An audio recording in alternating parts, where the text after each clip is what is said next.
ఇది ఏ cinema scene కాదు. ఇది భారతదేశంలోని ఆ ప్రాణహానికరమైన కొండ. ఇక్కడ పూజారులు తమ ప్రాణాలను పణంగా పెట్టి పూజలు చేస్తారు. 1000 అడుగుల ఎత్తు, నిటారుగా ఉన్న శిలలు, కింద మాత్రం మృత్యువే. ఇది తమిళనాడులోని పర్వతమలై. ఇక్కడ ఆలయం మాత్రమే కాదు, ఈ మొత్తం పర్వతాన్నే భగవంతుడు శివుని సాక్షాత్ జీవంత స్వరూపంగా భావిస్తారు.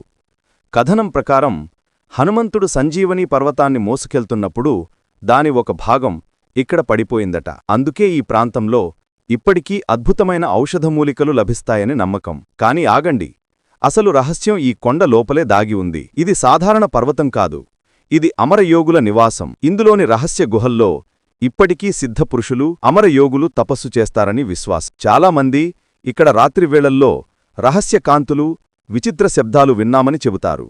బహుశా అందుకే భక్తులు ప్రాణపణంగా పెట్టి ఈ ప్రమాదకరమైన ఎక్కింపును పూర్తి చేస్తారు. మీకు ఏమనిపిస్తోంది? కామెంట్స్లో హరహర మహాదేవా అని తప్పక రాయండి.